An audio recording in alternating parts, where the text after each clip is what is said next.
All right, so what you want to do is just pull up on the pedals. Just practice. And practice this when you're on the trainer or whenever you're on your own.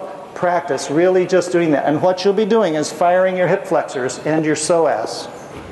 These two deeper core muscles, okay? So you want those muscles to be firing when you get off the bike. Nothing else. You want to have all the rest of your legs really relaxed.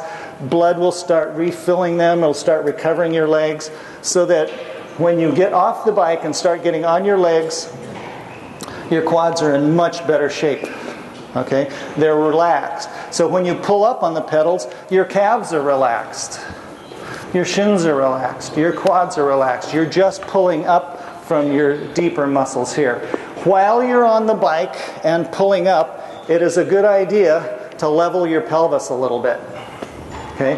When you're working on pulling up on the pedals, if you engage that psoas muscle, your deeper core muscles and your lower abs, you want to be leveling your pelvis is this. Okay, if I stand up here, you want to lift up on the front side of your pelvis. And these are the core muscles you're going to be using as your lower abs. Okay? This just levels your pelvis. So that when you get off the bike, these are the muscles you're going to be using instead of these muscles. And I'll tell you how. Okay? So for most of you who do ChiRunning, you'll know that I'm a big proponent of leaning. Okay? But the idea is to have your posture nice and tall. That's what this does. This gets your posture tall when you're standing. And then you want to be falling forward. Okay? That allows gravity to take over.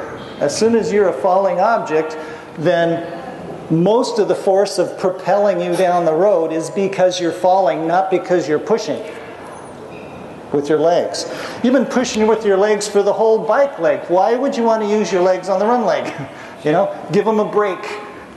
Okay? And a lot of the people who have tried working with the ChiRunning technique with their triathlons I can't count the number of emails I've gotten from people who say, the run leg is like totally different.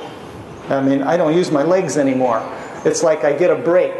Okay? I use my upper body in the swim section, I use my legs in the bike, and then when I get off the bike, I'm just using this balance thing. Okay? So we are trying to actually revolutionize the approach to triathlons where it's not this huge macho, gutted out kind of sport where every leg is something that is really difficult and hard and grueling. It doesn't need to be that way. Okay? So if you want to really practice technique, you can get a lot further with good technique than you can purely with force, good, strong muscle training. You can have the strongest muscles in the world, strongest leg muscles in the world. You can do lunges and squats and all of that stuff. But if your technique is not good, if your body isn't relaxed and fluid when you're moving, if you're not taking advantage of the fact that you could be falling and getting pulled by gravity, then you're using way more fuel than you need to. You're going to get way more tired than you need to. And the event is not going to feel as good as it could. It's pretty simple. You want to enjoy that last leg. Okay, how many people here, the run leg is their least favorite or the one they're the least good at? Okay, the one you dread. Okay, I've had people come to me and they said, I hate running, but I love triathlons. If you can get me to like running, you got a believer. Okay, and we have converted so many people into seeing that the run leg doesn't have to be that hard. So, we'll go back through the list. So you're fueling, then you're pulling up on the pedals. Okay?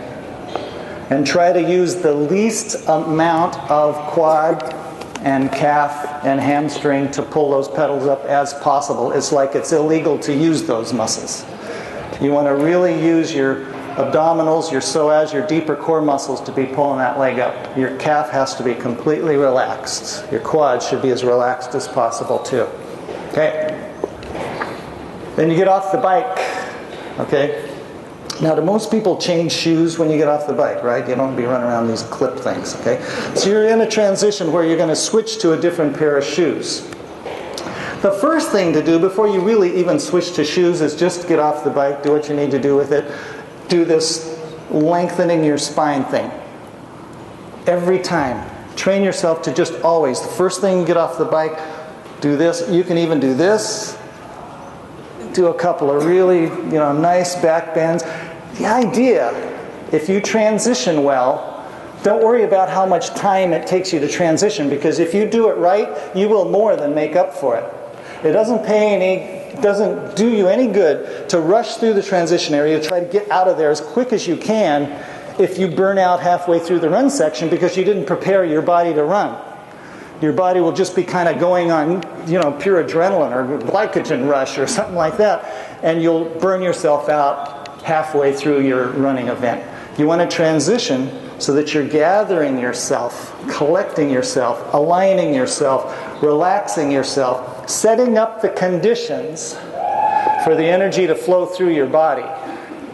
No matter how tired you feel, there is a lot more energy left in your body if you're not choked up by tension, by mental tension, worrying about how fast you're getting through there. If you really learn to relax yourself through the transition area so that you just breathe, you take a breath, you leave the bike behind you. This is a new event. Here's what I need to do now. Okay? So when you first get off the bike, really lengthen yourself, get as tall as you can, open yourself up, let your chest open up a lot. Okay? And if you need to, then you change your shoes, get into your running gear, whatever you're going to be doing that in. And then when you take off, you don't need to start running right away. Spend some time walking, spend some time getting yourself grounded back into your body. You've just come off of this wheeled rolling machine. It's real different to get back on the earth and be moving your body. So the idea is to be able to feel your feet underneath you. Really feel your connection with the earth. That's the only time you're connected with the earth in the whole time of a triathlon. Except for the transitions and during the run leg. Okay? So feel what it feels like to be all of a sudden under the pull of gravity, the influence of gravity, because that's the one thing that's different about running than the other two events. You don't have to worry about gravity with swimming, and you don't necessarily worry about gravity unless you're going down a hill on your bike, as far as actual feeling it on your body. Okay?